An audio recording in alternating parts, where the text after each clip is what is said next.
We're live on the Joy News channel. We're on Joy 99.7 FM, myjoyonline.com, and all our socials. This is Election Eve here on your election headquarters. I've told you about the coverage for tonight. We have the northern sector and the southern sector. And I'll take you to next door, across the street. It's Studio 997. I have my other half, Emefa Akosia Adeti, joins us from Studio 997 Studios. Emefa, what's happening where you are? Hi, MFA. So we at election headquarters here at Studio 997, we're ever ready to bring our audience the most authoritative election news, as we've always done over the years. And over here, we're going to be shaping the conversation, even as our correspondents will be bringing us information on ground. Dr. Norman will join me, and we'll have some security conversations as well. We can't wait for that, and that's MFA to MFA. And we are your Election Eve here on your election headquarters. Well, it's a good time to take a quick round town tonight and check on what's happening. I would want to start off from the Electoral Commission's headquarters, ECHQ, I would say. And that's where we start from tonight, indeed, to find out what exactly is happening. That's the decision point for tonight in terms of this whole election. So let's head over to the strong room, and my colleagues Israel Lai and Elton John Brobe are on standby. And Elton is with me, joining us on what's happening exactly at the Electoral Commission's headquarters. Elton, what can you say in terms of what's happening? Are we ready from the Electoral Commission's point of view? Coming to you live from the streets, just in front of Electoral Commission headquarters, and I'm emphatic here. The EC is ready. According to them, they've dispatched all the electoral ballots and everything that is needed to ensure a transparent, free and fair election. They've been sent to all the regions. What is happening right now, as I walk you closer to the entrance of the Electoral Commission, is that if you see a bright light, for the first time in the history of our elections, the Electoral Commission is putting together what they describe as the National Collation Center. Yes, the National Collation Center. And a few minutes ago, I was inside. What they have done is to put some giant screens displaying all the regions from the Ashanti to the Bono to the Greater Accra to in fact all the 16 regions here, and they will have the results displayed on all the giant screens that they have in here on tomorrow after the close of polls, counting starts, and then the collation starts.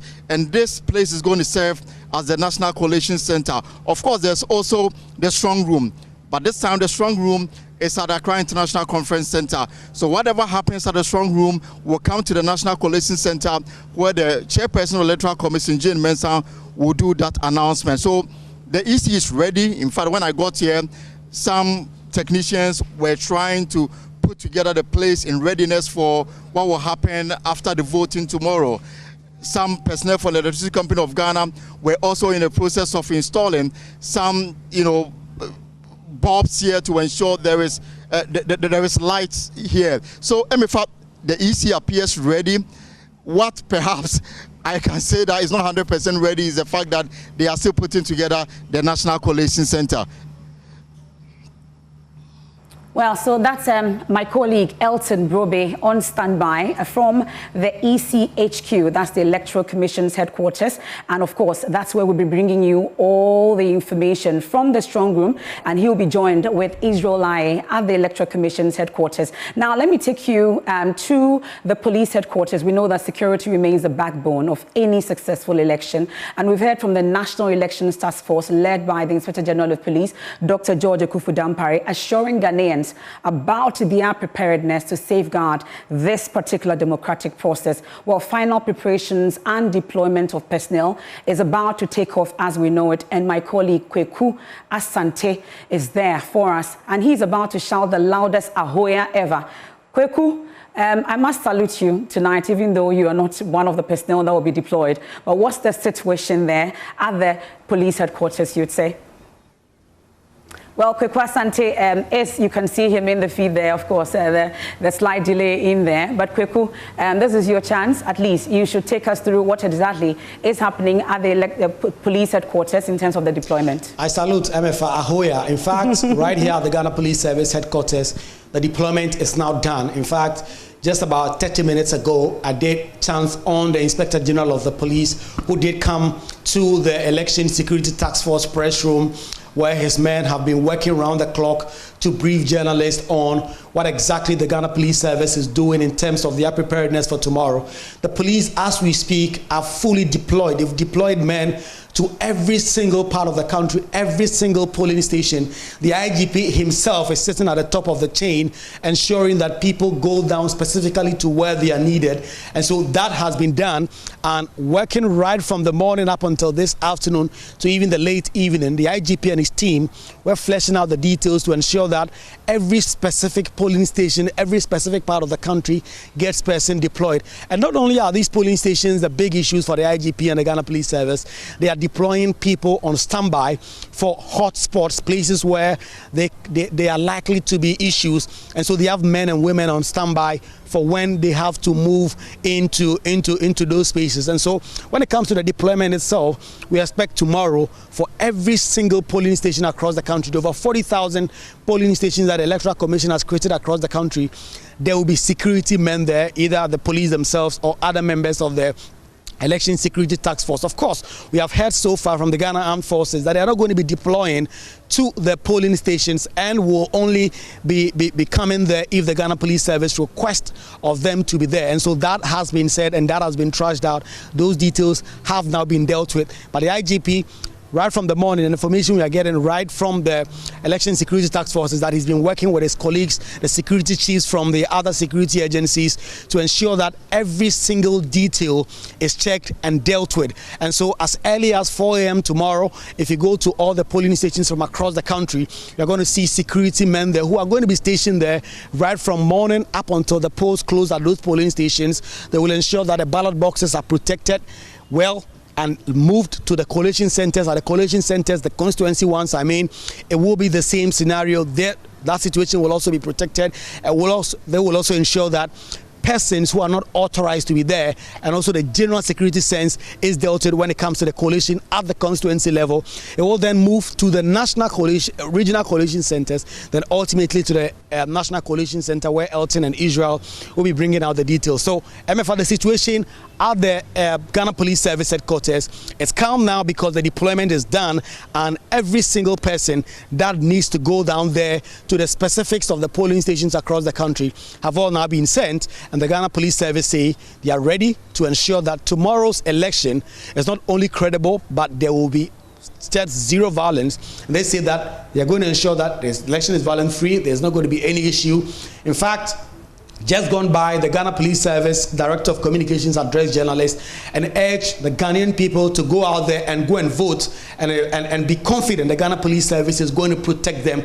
That is the confirmation and the commitment from the IGP and his men and women that are going to protect every specific person who goes out there to go and cast his vote. There's nothing to be afraid about. You go and cast your vote, you leave, and when it's 5 p.m., you come back to observe the counting, MFR.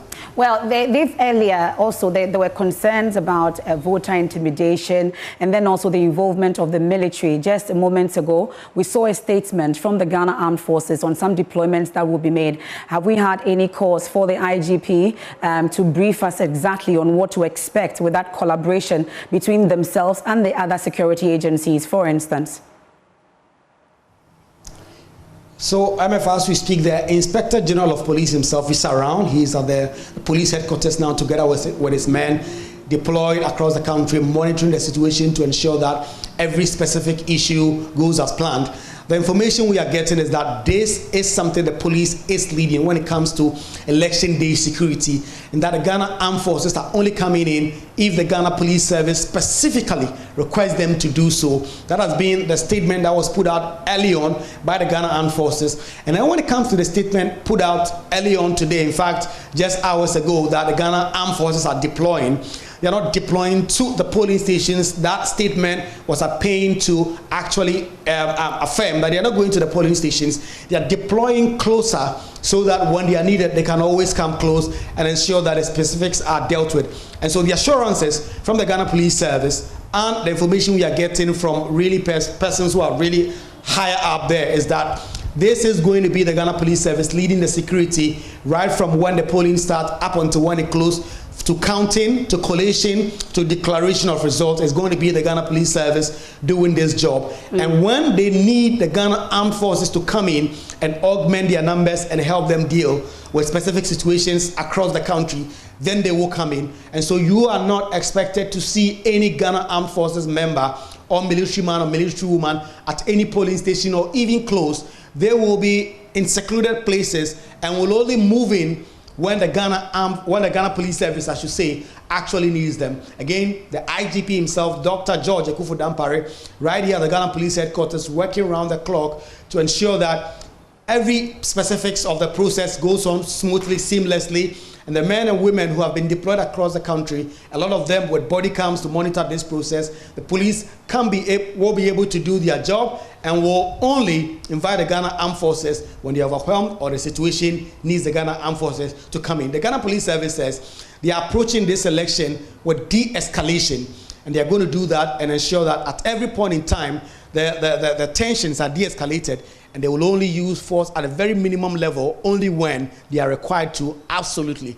to do so, MFA. I'm hoping that the delay time this time will help. But Kweku, I want to find out briefly, before I let you off, the numbers, in terms of the numbers of personnel that are being deployed for this particular election. Did the police give any idea about the numbers we're going to see out there, for instance?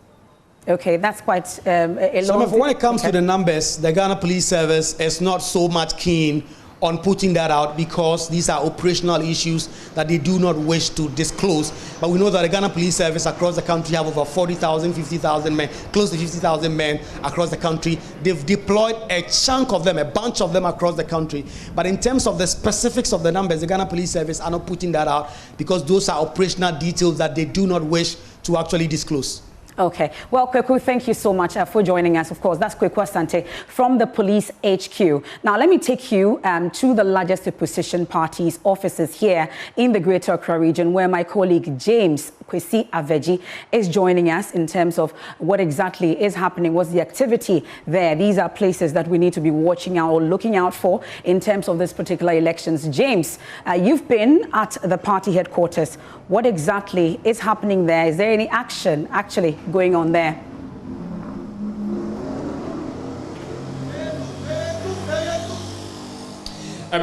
There is live with a lot of activities happening at the largest opposition NDC headquarters here at Adabraka in Accra, because quite a number of party supporters are here.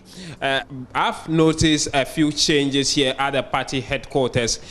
Earlier, there are no screens here, but I've realized that two large screens have been mounted here at the NDC headquarters. One on top of the gate facing the major streets across the frontage of the party headquarters, and another at the compound of the party headquarters at the lobby where cars usually park before you make entry into the main building of the headquarters. And so two large screens are here.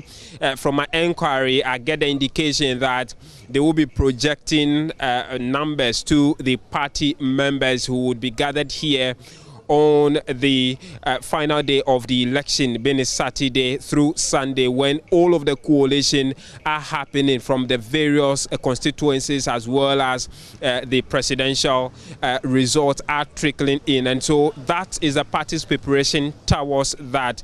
We know that the running mate for the election, Professor Nana Opoku-Agyeman, has traveled to the central region to cast her vote there already. The flag bearer himself, John Dramani Mahama, has also traveled to the north already to cast his vote. All party executives also are expected to be in the various constituencies. They are expected to cast their vote tomorrow. And so all of those deployment has been done by the party already. What you may see behind me are some party supporters. From interactions with them, quite a number of them had gathered here earlier in the day to travel to various parts of the country to cast their votes. A number of them had already left with quite a number of them here waiting to also embark on their journey this evening, between this evening and tomorrow dawn, to cast their vote in the various constituencies across the country. And so some supporters are here ready to embark on their journey. That's what we're looking at, and that's how the NDC party headquarters looks like as we prepare for the big day tomorrow. MFR. James, amongst the party supporters and its executives that are currently at the party headquarters that you've got to interact with, what have they been telling you? Are they upbeat? What exactly are the expectations ahead of the polls tomorrow?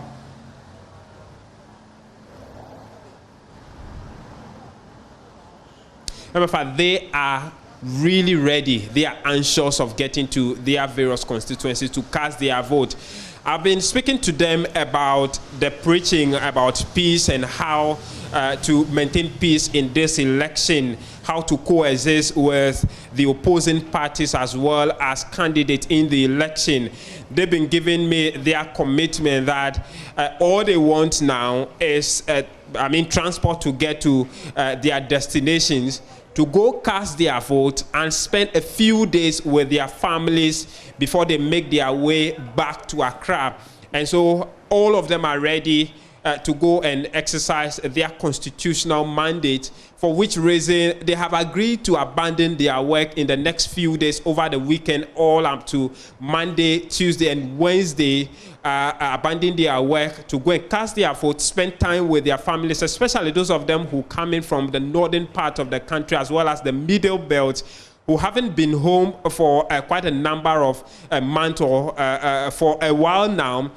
Say they want to take this opportunity to get home, cast their vote, pledging to maintain peace, to remain intact and come back to Accra to continue their hustle, as whichever party would win will provide the favorite condition for them for their economic activities to go on in Accra, to fend for themselves as well as get finances and send back home like they do even before this election, to maintain their families, provide for their families and all of that. And so their commitment to me is that they will do this as peaceful as they can, bond with their family before they return back at about Wednesday, Thursday in the course of next week.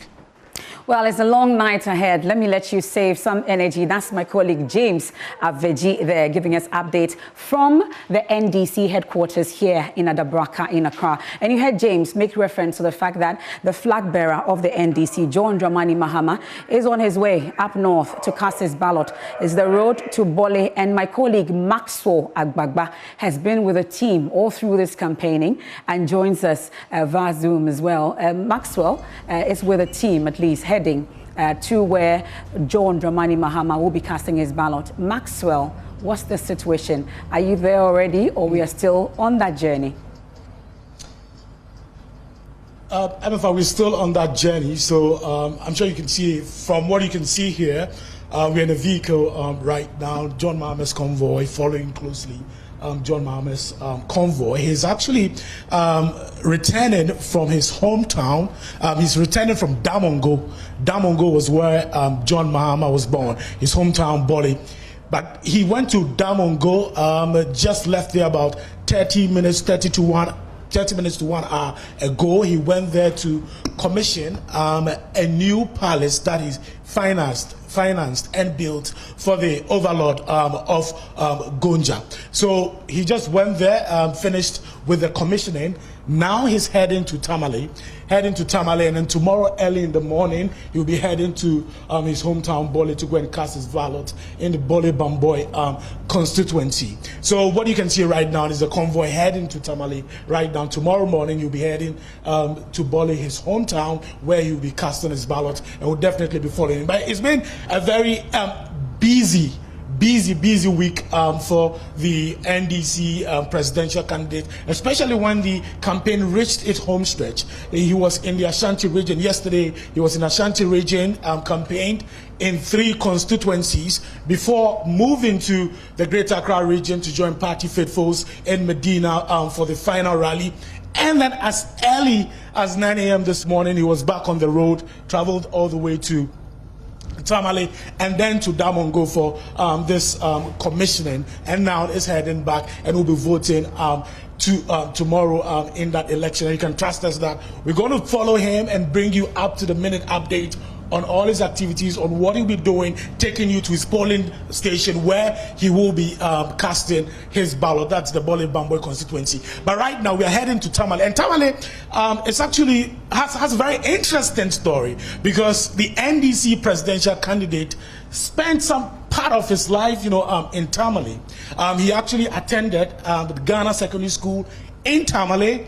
After completing Ghana Secondary School in Tamale, completed University of Education, went back to Tamale to teach at Ghana Secondary School as a teacher. So he spent the better part of his life in Tamale. The interesting thing also is that the NPP presidential candidate, Mahmoud Bawumia, also his family also spent a good time there in the northern region. So when it comes to the northern region, when it comes to Tamale, Tamale has an interesting story for the two presidential candidates. In fact, John Mahama in past interviews have talked about how his father, E.A. Mahama, was actually friends with Bawumia's father, and the two of them used to call each other neighbor because they were neighbors, lived closely, in Tamale. And John Mahama had also in times past talked about how his father was a regional minister, northern regional minister. Dr. Mahmoud Bawumia's father was also a northern regional minister. They all had large families, and there's an interesting story that John Mahama talked about some years ago about how Dr. Bawumia's father actually one time visited them at home in the night, and because his father had a large family, at night they were getting ready to sleep when he visited. So his siblings were lying on the floor, were sleeping in the room, scattered all over in the room. And when Dr. Bawumia's father entered the room and saw, he apologized and said, "I'm sorry for barging in at this time and stepping on you." And his father, John Mahama says, his father told him that he shouldn't worry, but they have the same problem. They share a similar problem. So really, the two presidential candidates have an interesting story, to share when it comes to Tamale, and Tamale holds a significant part, of this whole story that we're sharing, today. So the NDC presidential candidate is heading to Tamale tomorrow early in the morning. He'll be heading to the Bole Bamboy constituency where he will be casting his ballot, MFA. Well, Maxwell, the entire newsroom hasn't seen you in a while, and of course, seeing you today is very, very refreshing. But of course, we can't wait for all this to be over so we can be united with you once again. But really, let's talk about the talk amongst party supporters. You've been everywhere with the former president, John Dramani Mahama. Briefly, maybe just give us a wrap of what exactly people have been telling you. What kind of sentiment were you picking up amongst the places that you went to and the people he interacted with?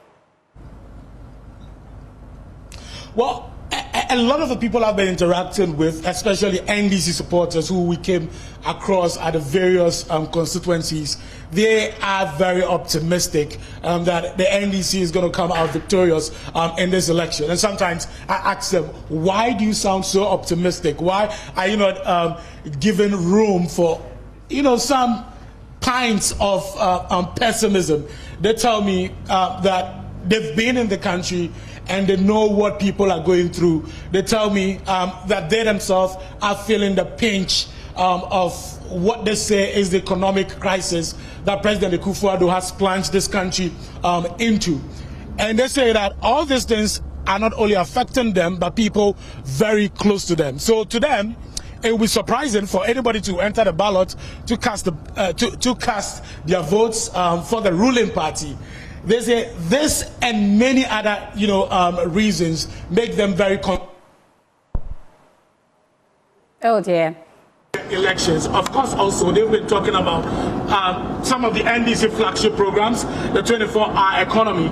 And in every constituency that we visited, anytime the NDC presidential candidate mentions the 24-hour economy, you hear the vuvuzelas blazing louder. Another thing that when he talks about the scrapping of what he describes as obnoxious taxes, when he mentions the betting tax, when he talks about scrapping the betting tax, the vuvuzelas, you hear them louder. So really, crisscrossing the length and breadth of this country, interacting with people, they say that they are very NDC supporters. They say they are very optimistic that they are winning this particular election. Okay. And that view was actually strengthened after that walk in the Ashanti region. In the Ashanti region, many of them were excited to see the numbers.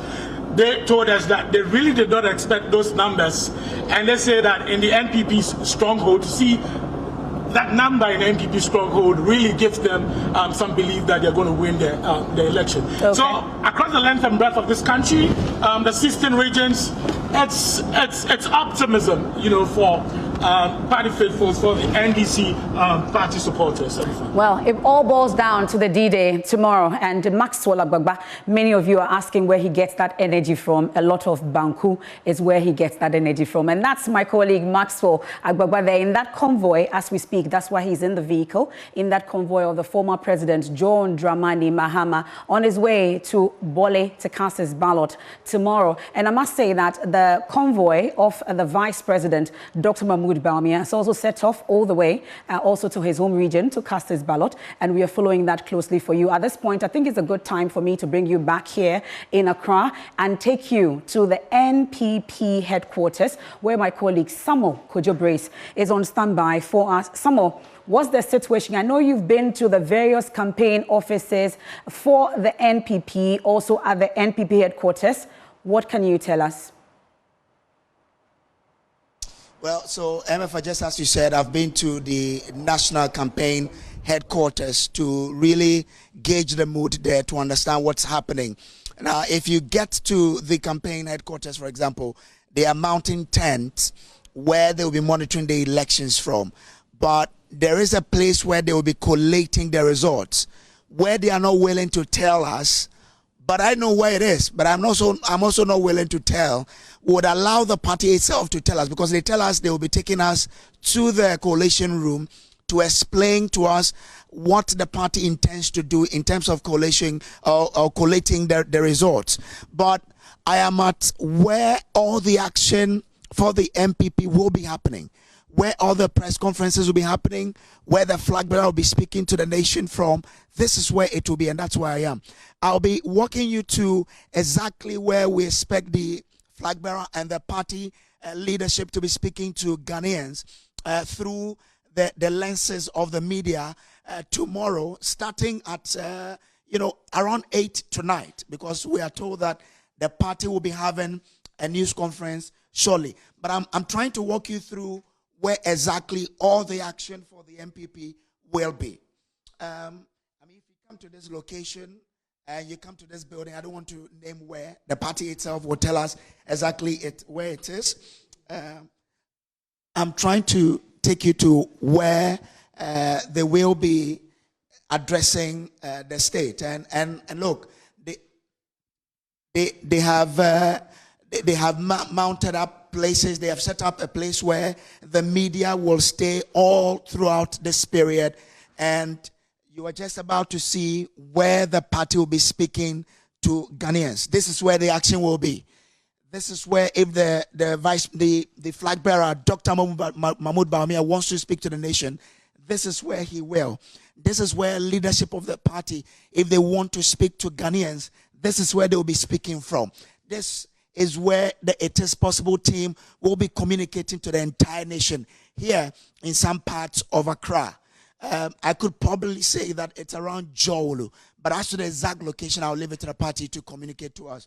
But this is where anything you want to hear from the camp Bawumia, this is where it will be emanating from. And we are here to ensure that anything that drops from this camp, our viewers and listeners will get to hear. But MF, I want to also run you through what else they've done to help Ghanaians understand what will be happening in this particular election. So let me take you out from this particular place and take you to another place where they've set it up purposely for this particular election 2024.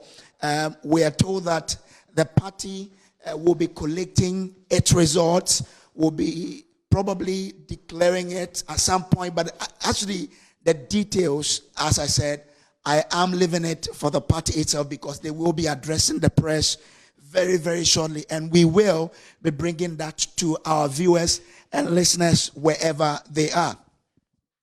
Now, if you come out of this building and you get onto the compound, they have set up a special place where the media can stay from today through to tomorrow, through to Sunday, until the election has been called. So they've set up what they call the media village, where the media will be all throughout from today.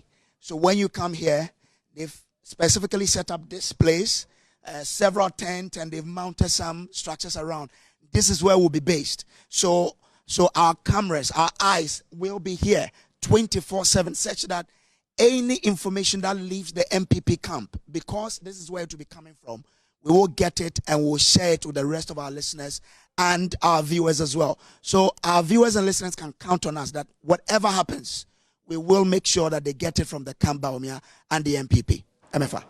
Well, but Brace, that's beautiful. I don't want to leave you at this point.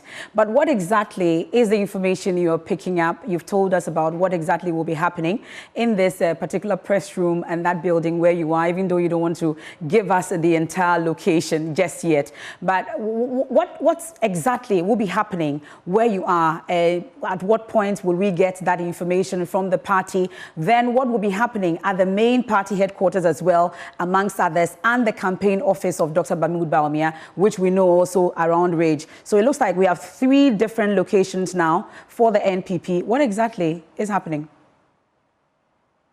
Okay, but what I can confirm is that this will be the place where all the actions, all the information. So okay, whatever details you want to have from the MPP camp in terms of this election, it will be coming from here. Okay. So the headquarters, the campaigns office, there won't be much of action happening there during the election. Okay. But this is where all the actions from the elections to the results, we will get it here.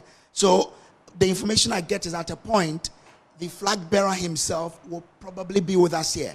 This is where he will be speaking to the nation from.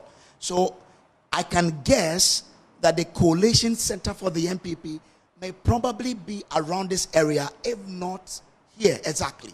So all the actions from the MPP, if I can confirm, will be coming from this location where I am. So 8:30 p.m. tonight, I am told there will be a press conference and we'll get to know all the details from the MPP camp.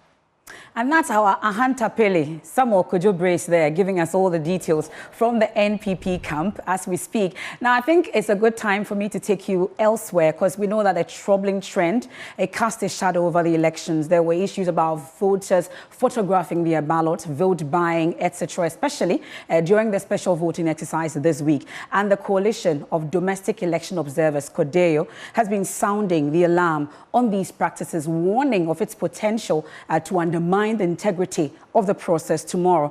We know that CODEO has deployed 4,000 observers across the country and as a coalition center to receive all reports across the country. And we take you live to that coalition center where my colleague Blessed Soga is there for us tonight. Blessed, I know you have unfettered access to this particular center. Let us in on what exactly is happening there.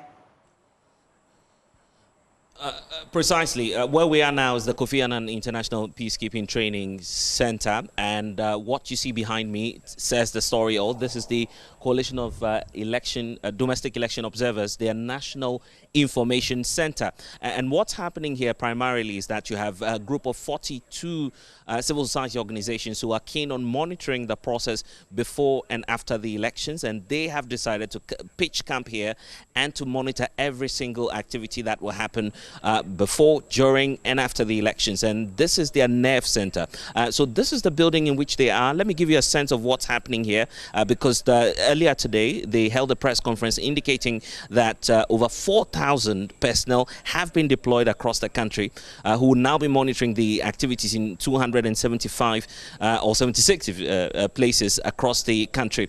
Now, the 16 regional centers as well will be on the radar, and all the feedback and the reports will be coming in here. So I want to bring you in so you can have a sense of what's happening in this very building that I'm talking about, where, of course, there are two chambers, reports coming through from election observers, and CODEO is equally indicating to us that they are carrying out a parallel voter tabulation exercise. That would mean that every single result that the Electoral Commission will be deciding on will equally be verified by this group that we're talking about. So come along with me. Let's have a sense of what's happening in this very nerve center, as we call it, where civil society groups are equally monitoring the exercise. We'll be speaking to some of the officials as well, giving you a sense of what's happening. But what you find here is just a brief of the number of organizations working together, and that is, Coalition of Domestic Election Observers. And you can see that it includes a wide range of technical groups and civil society organizations. The umbrella body of labor is also here. TUC is here. You see the Ghana Medical Association,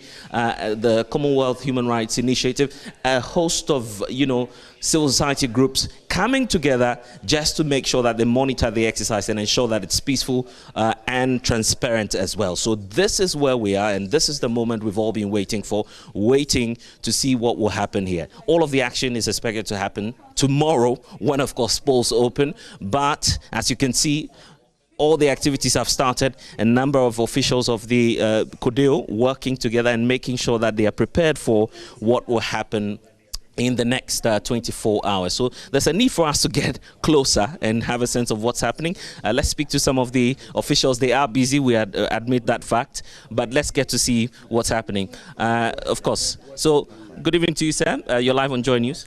Okay, thank you. Good evening. Kindly introduce yourself to us. I'm Joseph Oti Frimpong, the lead coordinator for this observation activity of CODEO. Well, so as we indicated to you, they are very busy, but as you can see, a lot of sorting happening here. Let's try and make sense of what's happening. Help us understand, what are you doing now, and how is this relevant to the observation that will happen tomorrow? Okay, thank you. So per the laws, before you can observe elections, you need accreditations from the Electoral Commission. So we applied for accreditation for all our 4,000 election day observers. So as you can see, we have already received some from the Electoral Commission and we have sent them to the observers. So this is the last batch of accreditation that we have received, and we are sorting them out to be sent to the observers in their various constituencies. I see a lot of ID cards here. Are these all your observers? No, that's the last batch of accreditation cards that we have received. Yes, we have received a majority of them and we have sent them to the observers. So this is the last batch. So we are sorting them out per constituencies, and we will send them to the regional coordinators for them to send them to the constituency supervisors, to the ED observers. Okay, so tell us about it. After the sorting, what's next for you? Yes, so we have to send them to the various constituencies.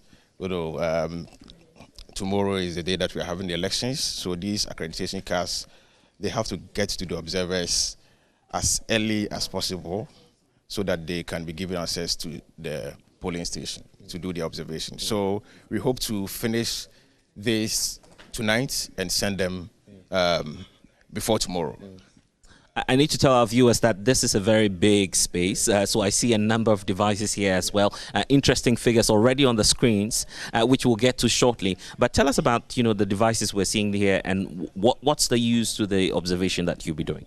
Okay, so the observation processes of CODEO, we send observers to the field, and they have to send in the observation reports.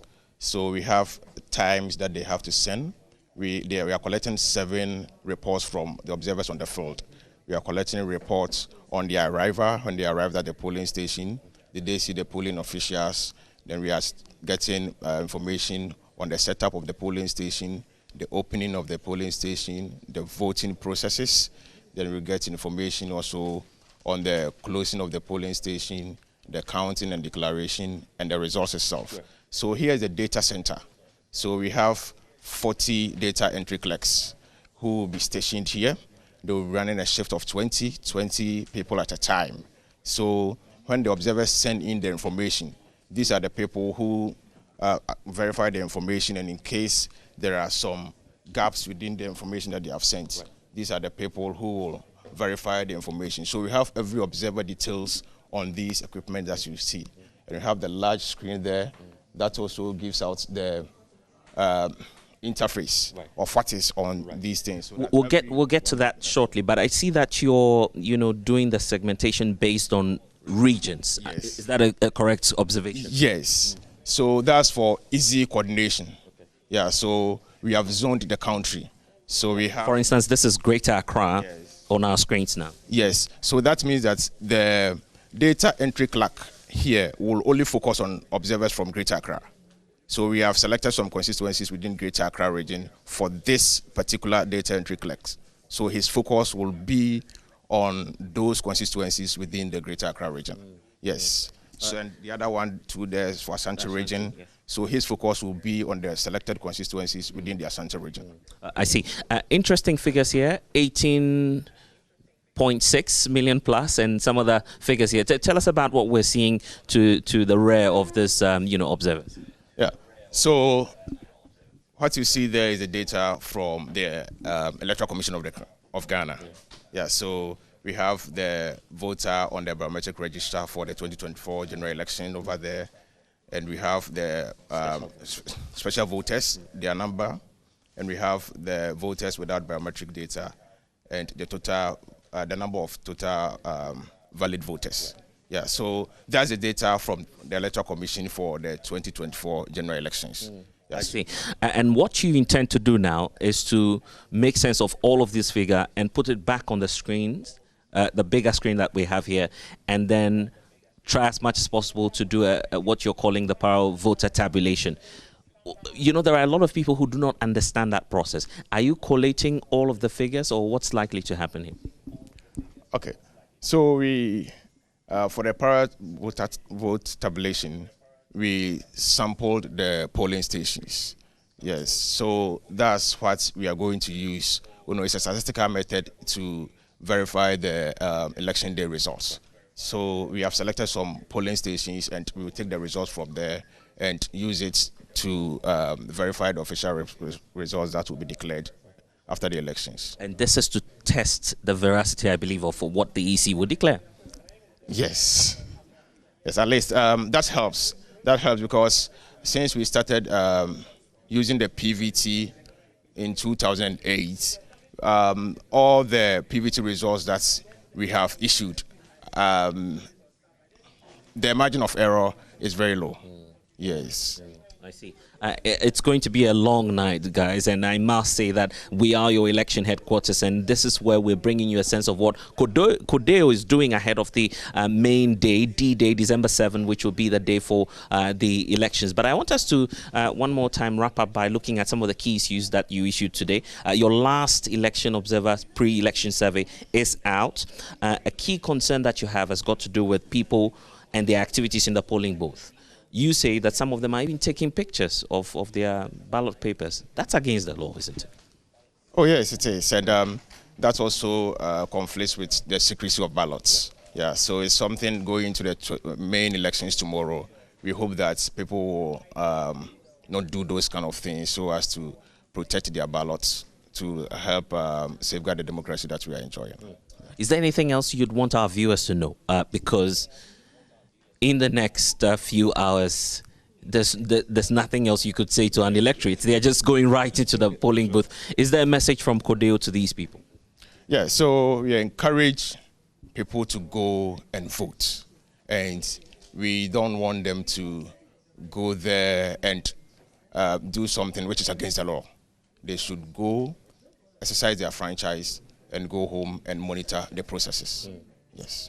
And of course, we'll be here with you. It's going to be a very long process, but for those of you who are watching us on the Joy News channel, we are your election headquarters. We will be bringing you up-to-date information that you need to know about what's happening here at the CODEO National Information Center, where they are monitoring the activities happening across the country as far as the election is concerned. All we want is peace before, during, and after the elections, but they are equally supporting the process, supporting the Electoral Commission, and all we hope for is that tomorrow, things will go as planned. Blessed Sogam from the CODEO National Information Center. Back to you guys in studio. Well, thank you very much. That's my colleague, Blessed Sogan. They're giving us all that we need to know. And that's one of the stations that we will be to bring you everything that Cordeo finds out. We'll bring that to you right here on your election headquarters. At this point, I would like to welcome our viewers on Joy Prime. You've missed a lot, but I'll definitely help you catch up on election eve as we go along the line. We're also live on Love 99.5 FM in Kumasi. We're on Joy 99.7 FM here in Accra on myjoyonline.com and all our social media platforms. It's a good time to hit us with a hashtag election eve, hashtag election HQ. And we know that some voters are on the move, determined to make their voices heard. They are traveling all the distances. Distance, they say, is no barrier when it comes to this particular election for many people. And my colleague, Sweetie Abochi, is joining us from the VIP bus terminal here in Accra. We know that a number of political parties were busing their supporters. Sweetie, you've been interacting with some individuals who are trying to find their way all the way to wherever they have to vote. What have they been telling you, Sweetie?